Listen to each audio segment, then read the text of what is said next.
Picture being told you can't settle somewhere, not due to finances or credit, but because of your identity. That's what Vanessa Coleman faced, and her reaction transformed everything. You don't forget the moment someone says you're not welcome. It arrived in a brief note, slipped inside a plain white envelope, no yelling, no overt slight, just a few stark words heavy enough to shatter months of hope. The note came from the Willow Bend Estates Homeowners Association in Plano, Texas. Vanessa had been dreaming of a specific house on Ashcroft Drive for months, a 2-story brick home with a wraparound porch and a towering oak out front. She'd visited it twice, measured the walls for artwork, and envisioned Sunday dinners spilling onto the patio, her nieces and nephews giggling in the background. She had the funds, the credit, the stability most buyers only wish for. So when the rejection hit, it didn't add up, not at first. The letter stated, "After reviewing your application, the association has concluded that your purchase request does not align with the long-term community fit we aim to uphold. We thank you for your interest in Willow Bend Estates." Those 2 words, community fit, seared into her mind.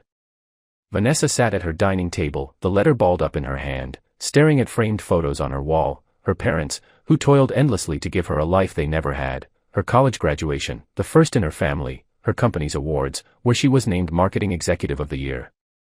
Each moment screamed she belonged anywhere she chose. Yet here she was, rejected for something she couldn't quite name but understood all too well. That night, she called her younger brother, Anthony Coleman, in Dallas. His voice crackled over the phone. "Wait, they actually said community fit?" he asked. "That's what it says," she replied. "It's just a code, Vanessa. They're not even subtle." She sighed, rubbing her forehead. "I don't understand. I worked for this. I planned for this. Why does it feel like the finish line keeps shifting?" Anthony's voice softened. "Because it does. But maybe this isn't the end. Maybe it's the start of something else." Vanessa didn't answer right away, gazing out her window as streetlights blinked on one by one. She'd always been taught to fight for what she wanted, but how do you battle a system cloaked in polite phrases and legal terms? The next morning, she drove back to Willow Bend Estates, parking across from the house she wanted. She sat there, hands tight on the wheel, watching kids pedal bikes in slow loops, sprinklers clicking over pristine lawns. A woman with neatly pinned blonde hair jogged by, her eyes lingering on Vanessa's car a moment too long before darting away. Vanessa murmured to herself, "I don't think they ever wanted me here." Later that week, she tried to arrange a meeting with the HOA board, hoping it was a mistake, a clerical error. But the response from HOA President Richard Hanley was blunt: "The decision is final, no further discussion needed." Her stomach knotted. It wasn't just about the house anymore, it was about being told she wasn't enough for some vague, unspoken standard. Over dinner with her longtime friend Dana Ricks, Vanessa let her frustration spill. "I could have paid cash on the spot. Everything was ready, and they still said no." Dana leaned back, arms crossed. "They're playing a game you weren't meant to win." "Then I'll rewrite the rules." Dana raised an eyebrow. "What's that mean?" Vanessa's fork paused over her plate. "I'm not sure yet, but I'm not giving up. Not this time." The words lingered like a vow. For the first time since the rejection, the sting of defeat faded, replaced by something fiercer, heavier, resolve. But the real story wasn't the rejection, it was what Vanessa chose to do next, a choice that would shake the very neighborhood that tried to exclude her. The rejection letter didn't just derail a home purchase, it shook something deep in Vanessa Coleman, something she thought was unshakable. For years, she'd carried herself with confidence, knowing her resume, salary, and savings gave her security most only dreamed of. Yet one thin sheet of paper made her feel unseen. She sat in her kitchen, scrolling through listings she didn't care for. None matched the house on Ashcroft Drive. They were nice, big kitchens, large yards, modern bathrooms, but they weren't hers, not the one she'd envisioned. Her phone buzzed. It was her mother, Darlene Coleman, calling from San Antonio. "Baby, Anthony told me what happened," her mother's voice came softly. "You okay?" "I'm fine," Vanessa lied. "You don't sound fine." "I just don't get it, Mama. I did everything right. I worked hard, saved, followed the rules, and they still slammed the door." There was a pause. Darlene's voice carried the weight of someone who'd faced these barriers before. "They've been closing doors forever, Vanessa. But every door they shut on me, I found another way in. You will too." Vanessa's throat tightened. Her mother's words offered comfort but also pain. She shouldn't still be fighting her mother's battles from decades ago. The next week, Vanessa dragged herself back to work in downtown Dallas. Her co-workers praised her recent project launch, but she barely registered it, her mind looping back to the HOA's rejection. At lunch, she confided in her colleague Marcus Dunn, a quiet financial analyst she trusted. "They didn't even give a real reason," Vanessa said, poking her salad. "Just community fit." "That's not measurable." Marcus frowned. "That's intentional. They phrase it so you can't challenge it. If you push, they'll claim it's subjective. That's what makes it impossible to fight," she said, "unless you find another way." That phrase stuck with her, another way. The sting of rejection was morphing into something heavier. Nights were the hardest. She'd lie awake, picturing families in Willow Bend estates, laughing around fire pits, decorating porches for holidays, watching fireworks on the 4th of July. They belonged, and she didn't. One evening, she met Anthony at a Frisco cafe. He waited with 2 coffees, his face a mix of protective and frustrated. "Vanessa, I hate seeing you like this. I know what it feels like, but you can't let them win." She gave a bitter laugh. "Feels like they already did. Not if you turn it around. They don't want you there. Fine. Buy the house next to it or another down the street. They can't stop you from buying on the open market." Vanessa blinked. "What are you saying?" Anthony leaned forward. "They don't own you, and they don't own the neighborhood. You could outsmart them." At first, she brushed it off. Buying one house was hard enough, let alone multiple. But the idea took root. That night, she journaled, writing until her hand ached, about fairness, her parents' sacrifices, the late nights and promotions she'd earned. She deserved the life she wanted, and she wouldn't beg for it. The next day, she called Dana. "Remember when I said I'd change the rules?" "Yeah," Dana replied, "you sounded like you had a plan." Vanessa paused, then said carefully, "What if, instead of fighting for one house, I bought 3? What if I didn't just live there, what if I owned part of the neighborhood?" Silence, then Dana laughed. "You're serious?" "I am. That's the only way they'll see I belong." It was the first time Vanessa voiced the idea aloud, and it both terrified and thrilled her. Her dream of living in that community hadn't faded, it had evolved. But deciding to fight back was just the start. Making it happen would test her patience, her network, and her faith in herself. Before diving into this bold plan, Vanessa reflected on the path that led her here. If she was going to risk so much, she needed to remember why she'd fought for stability. Growing up in San Antonio, she'd watched her parents juggle grueling hours to keep food on the table. Her father, Charles Coleman, drove a city bus, often rising before dawn. Her mother, Darlene, worked 2 jobs, mornings at a dry cleaner, evenings cleaning offices downtown. They never complained in front of the kids, but Vanessa overheard their late-night talks, voices heavy with fatigue. One night, eavesdropping from the stairs, she vowed silently, "I'll make life easier for them someday." Her childhood home was modest, a 1-story with chipped paint and a yard her father fought to keep green. Still, her parents took pride in it. They believed in ownership, however small, however imperfect. It was theirs.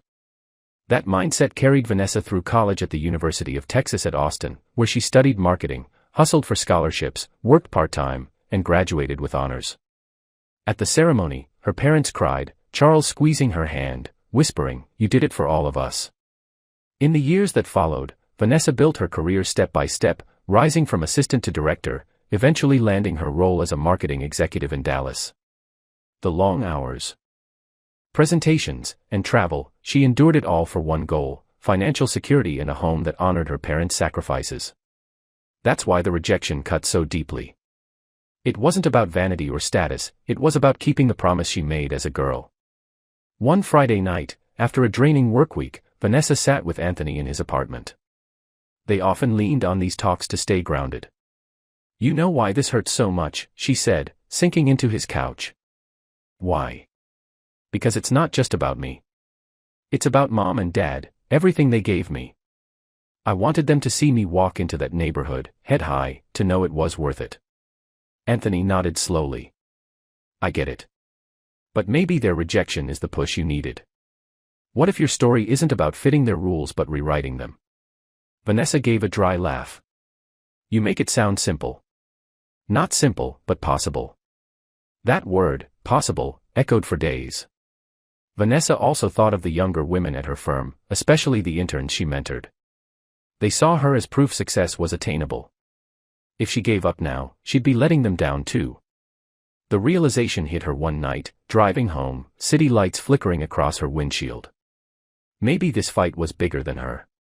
The next weekend, visiting her parents in San Antonio, she hadn't planned to mention the rejection, but it slipped out over dinner. They said I wasn't a fit, Vanessa admitted, pushing food around her plate. Her father set down his fork. A fit for who? For what? I don't know, but it doesn't matter anymore. I'm thinking maybe I don't just buy a house there, maybe I own more of it. Her parents exchanged a glance, worry mixed with pride. Darlene spoke, That's a mountain, Vanessa. Then I'll climb it. Her father studied her. You always aimed higher than us. Just make sure you've got your footing. That night, in her old bedroom, staring at a ceiling once dotted with glow-in-the-dark stars, Vanessa thought of the girl who promised her parents a better life. That girl didn't dream small, and neither should she. By Sunday evening, hugging her parents goodbye, Vanessa's resolve was set. The rejection had wounded her, but it also sparked a fire. She wasn't letting strangers define her worth. Driving back to Dallas, she gripped the wheel tightly, the road stretching ahead. For the first time since the rejection, she felt direction. But turning a bold idea into reality required more than passion. Vanessa needed strategy, allies, and courage for resistance she hadn't anticipated. The morning after returning from San Antonio, Vanessa woke with a new restlessness, not the helpless frustration of the rejection, but a sharp, focused drive. She knew her goal but not how to start. Her first call was to Dana, who could keep her grounded while fueling her fire. When Dana answered, sipping coffee, she teased, You sound awake early. I didn't sleep much. I'm thinking of buying more than one property in Willow Bend. Silence, then a low whistle. You're serious? Dead serious. They think I don't belong. Fine. I'll own enough they can't ignore me. Vanessa, that's huge. That's not just a house, it's changing the game. I know. That's the point. Dana laughed, though cautiously. Okay, what's the plan? That question hit hard. Vanessa had no plan yet, just determination. But as she spoke, ideas formed. Over the next few days, she contacted trusted allies, including Harold Kim, a real estate broker she'd worked with before. They met at a cafe near Legacy West, laptops open, papers strewn across the table. Harold raised an eyebrow as she explained. Multiple homes in one neighborhood. That's bold. I don't want just one home anymore. I want influence. Vanessa leaned forward. If I buy strategically, I'll have voting power in the HOA. They can't exclude me if I'm making decisions. Harold tapped his pen. That takes serious capital. Willow Bend homes aren't cheap. I know. That's why I'll need partners. The word felt risky, she'd always prided herself on independence. But this was bigger than her. That evening, she called Anthony again. I've been thinking, she began. That's always trouble, he teased. I'll need investors. Not many, but enough to start. I'll handle the management, they'll just back me. Anthony paused. You're not scared? Of course I'm scared. But letting them win scares me more. She could hear the pride in his voice when he said, Then I'm in. Whatever you need. Momentum grew. Within 2 weeks, Harold found 2 properties in Willow Bend hitting the market, one owned by a retiring couple moving to Florida, another sold post-divorce. Both were below market value, as the sellers wanted quick sales. Vanessa met Harold at the first, a beige stucco house with a wide yard. Walking through the empty rooms, she felt a thrill. She wasn't just seeing walls, she was seeing a foothold. Can you imagine, she whispered, touching the kitchen counter. Imagine what? Harold asked. Me owning this. Them having to send me HOA mail. She smiled for the first time in weeks. That night, she met Dana and Anthony at her apartment, papers covering her table, contracts, financial projections. Dana studied the spreadsheets. This is real. You're doing this? Yes. And once I buy again. One step at a time. Every property is leverage. They talked late, mapping possibilities, risks, contingencies. Anthony leaned back, shaking his head. You know what you're doing, right? Vanessa raised an eyebrow. You're taking over a neighborhood. They laughed, but the laughter carried weight. It was true. The next morning, Vanessa wired the earnest money for her first offer. As she hit submit, a shiver ran through her, half fear, half excitement. The rejection that once crushed her was now fuel, pushing her into new territory. She whispered, they said I didn't fit. Let's see how they feel when I own the place. But buying homes respect and forcing the HOA to face her would be far tougher. The first offer closed faster than Vanessa expected. Within a month, the beige stucco house on Willow Bend's west side was hers. Signing the papers felt like reclaiming dignity, not just buying property. But one house wouldn't give her the leverage she needed. She wanted more. Over lunch at a Plano sandwich shop, Harold, ever practical, reminded her, one property doesn't get you voting power on the board. He stirred his iced tea. I know, Vanessa replied, but it's a start. You'll need 3, maybe 4 influence. And that's assuming you get allies among residents. Vanessa smirked. Allies come later. For now, I focus on ownership. Her resolve caught Harold's attention. He leaned forward, voice low. Then move fast. Homes here sell quickly. Find me the next one, she said firmly. Over the next weeks, Vanessa's evenings were consumed by walkthroughs, negotiations, and paperwork. A brick colonial from a divorcing couple became her second purchase. A smaller ranch-style house followed, bought directly from a seller fed up with the HOA's strict rules. Each closing chipped away at the barrier that once blocked her. Anthony, who'd pledged support, became her unofficial partner, reassuring her during late-night calls when stress loomed. You're not crazy, he told her one night. I feel crazy, she admitted. Who buys multiple homes just because a board said no? Anthony chuckled. Someone who refuses to be told where they belong. That's not crazy, that's power. Dana, meanwhile, played skeptic. Over coffee, she asked, what if you run out of money? What if the HOA blocks you in ways you can't see? Vanessa sighed. I've thought about that, and I'm ready to risk it. I'd rather fight and lose than walk away quietly. Her voice trembled, but Dana saw her conviction. By the time Vanessa owned her third property, neighbors noticed. Some greeted her politely in driveways, others stared too long or whispered across lawns. She felt their curiosity and judgment. One Saturday, while overseeing repairs at her newest house, an older neighbor, Edward Lawrence, approached. His gray hair was neatly trimmed, his tone neutral but sharp. You're the one buying these homes? Yes, Vanessa replied, meeting his gaze. Planning to flip them? No. I plan to stay. Edward studied her. We take pride in this community. It's particular. I've noticed, Vanessa said dryly. His lips tightened. Some say you're changing too much, too fast. She tilted her head. Maybe change is overdue. Edward gave a tight nod and walked away, but the exchange lingered. Later that week, Vanessa got her first HOA notice, a warning that tenants at one property left trash cans out past pickup. It wasn't major, but the tone was hostile, threatening fines. She suspected it wasn't about trash. She called the HOA president, Richard Hanley. He answered with clipped politeness.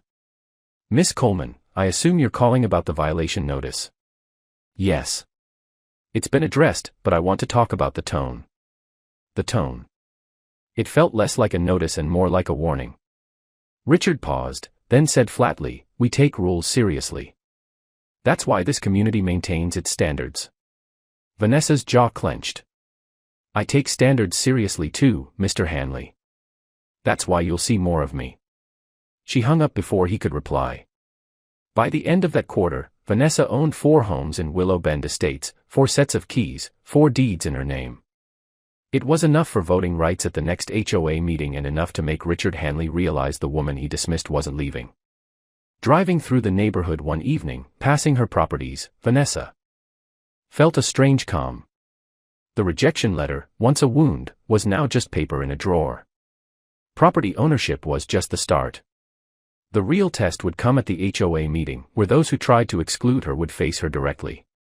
The HOA meeting was held in the community center off Willow Bend Parkway, a building unassuming from the outside, beige walls, trimmed hedges, flagpoles in a row. But as Vanessa parked that Tuesday evening, her stomach tightened. This wasn't just a meeting, it was stepping into a room of people who'd rejected her, and she'd face them with proof she belonged. Anthony offered to join, but Vanessa insisted on going alone. This was her fight, she wanted to face them without backup to prove she didn't need anyone to speak for her. Inside, fluorescent lights hummed, folding chairs in neat rows. At the front, a long table held 5 board members, Richard Hanley centered like a king. His suit was crisp, glasses perched perfectly. Vanessa entered quietly, heels clicking on tile. Conversations hushed, heads turned, whispers passed. She kept her face steady, scanning the room before taking a seat near the front. Richard cleared his throat, starting the meeting. Good evening. Let's begin. First, maintenance budgets for the next quarter. Discussions dragged, landscaping, pool hours, neighborhood watch. Vanessa listened, her mind fixed on her moment. Finally, Richard opened the floor. Before we adjourn, any resident comments? Vanessa stood, her chair scraping loudly, drawing eyes. She felt their stares, some curious, some wary. I'm Vanessa Coleman, she began, voice firm. As of last month, I own 4 properties in Willow Bend Estates. I have voting rights in this HOA, and I intend to use them. Murmurs spread. Richard blinked, adjusting his glasses. Yes, Miss Coleman, we're aware of your purchases. Good, she replied, locking eyes. Then you're also aware of the letter denying me a home here, citing community fit. I'd like that explained. What does it mean? Silence fell. Richard's jaw tightened. That matter is closed. The board determined. No, Vanessa interrupted. You determined nothing. You used vague words to exclude me. Yet here I am, owning more property than some board members. So, what does community fit mean? A woman at the table's end, Margaret Lane, shifted uncomfortably, glancing at Richard before speaking. The phrase preserves neighborhood harmony, ensuring new residents share our values. Vanessa tilted her head. Values or barriers? Tension tightened. Whispers grew louder. A man in a baseball cap muttered, "She's got a point." Richard leaned forward. Miss Coleman, if you have concerns, file a formal complaint. Vanessa's lips curved slightly. I'm not complaining. I'm stating, I'm here, I own property, and I'll be at every meeting. Silence stretched. Richard looked ready to counter but couldn't find words. For the first time, Vanessa saw unease in his eyes, not confidence. When the meeting ended, some residents approached her. Some avoided eye contact, but others supported her. Gloria Ramirez touched her arm. Good for you. It's time someone asked those questions. They've run things the same way too long. Vanessa smiled. Thank you. I'll ask more. Driving home, she replayed the meeting. She'd entered as the rejected outsider but left as someone they had to acknowledge. The power had shifted, if slightly. Still, she knew this was just the start. Ownership gave leverage, but influence needed persistence. She'd have to keep showing up, speaking, proving her presence wasn't temporary. But the more Vanessa asserted herself, the more resistance she faced, and it escalated faster than she expected. Within 2 weeks of her first meeting, small annoyances piled up, notices about minor violations, weeds that didn't exist, porch lights left on too long, tenants parking slightly off. Each letter threatened fines. At first, she thought it coincidence, but after the fourth notice in 10 days, she called Anthony. "They're burying me in paperwork," she said, holding the latest envelope. "What's this one?" "The grass at Ashcroft is a quarter-inch too high." "They sent a photo." Anthony snorted. "A quarter-inch? That's harassment." "Exactly." Her suspicion was confirmed at the next HOA meeting. Richard raised an increase in violations, not naming her but with board members' glances making it clear. Vanessa raised her hand. "Since we're on violations, are inspectors measuring grass with rulers?" "Because my notice suggests so." Quiet chuckles spread. Richard didn't laugh. "We maintain high standards. Consistency keeps this neighborhood desirable." Vanessa leaned forward. "Consistency's fine. Singling out homeowners isn't. If we're enforcing rules, let's do it evenly." Silence fell. Margaret Lane spoke softly. "She's right. We've let things slide before. Rules should be fair." Richard glared but stayed silent. Vanessa saw cracks in his control. After the meeting, Donald Price, a tall, long-time resident, approached.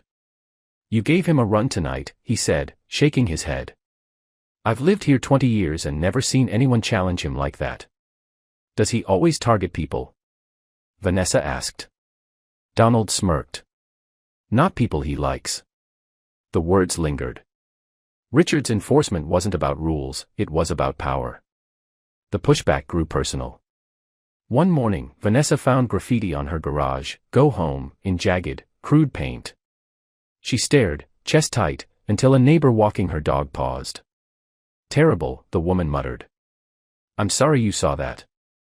"Know who did it?" Vanessa asked. The woman hesitated, then shook her head. Vanessa photographed it, filed a police report, knowing nothing would come of it, but documentation mattered. Over dinner, she told Dana. "They want to scare me off," Dana said, eyes flashing. Vanessa nodded. "That's their goal. It's not working." Still, the hostility weighed on her. Some nights, she wondered if she'd pushed too far, if the cost outweighed the point. But thoughts of her parents, her colleagues, her childhood promise turned fear into resolve. The next HOA meeting brought things to a head. Richard, rattled by her presence, proposed a cap on properties one person could own, framing it as protecting diversity. Vanessa knew it targeted her. She raised her hand calmly.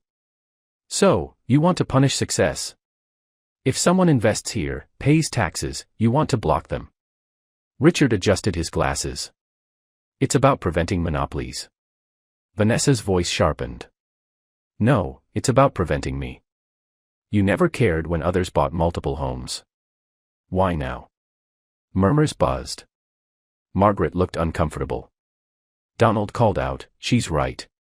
My neighbor owns 3 rentals, and no one's complained. This is targeted." The room's tension was electric. Vanessa felt it, a subtle, undeniable shift. She wasn't the outsider, she was a challenger with allies. But Richard wasn't done, and the harder Vanessa pushed, the more he fought back with every tool he had. By spring in Plano, Vanessa's presence in Willow Bend Estates was undeniable. She wasn't just a name on deeds, she was a voice, a vote, a face at every HOA meeting. Things began to shift. At one meeting, Margaret Lane complained about the costly landscaping contractor used for years. Vanessa flipped through the financials, then raised her hand. "I'm no finance expert, but we're overpaying. Why no competitive bids?" Silence. Richard opened his mouth, but Donald spoke first. "She's right. We've paid too much for years. Why not get quotes?" Heads nodded. By night's end, the board agreed to seek bids, a small win, but proof Vanessa's voice mattered. After, Gloria Ramirez approached. "You're shaking things up," she said, smiling. "Not my goal," Vanessa replied, grinning. "Change isn't always bad," Gloria chuckled. "Some of us have waited for it." Word spread. Neighbors who once eyed her suspiciously now stopped her on walks, asking questions or offering support. A young couple thanked her for addressing rising HOA fees. An older resident admitted he was tired of Richard's heavy-handedness but never felt bold enough to challenge it. Vanessa felt less like an outsider, more like a voice for others. But tension persisted. One morning, a note was taped to her rental property's door: "Stop changing our community," in jagged handwriting. She tossed it in the trash and moved on. Despite the hostility, wins piled up.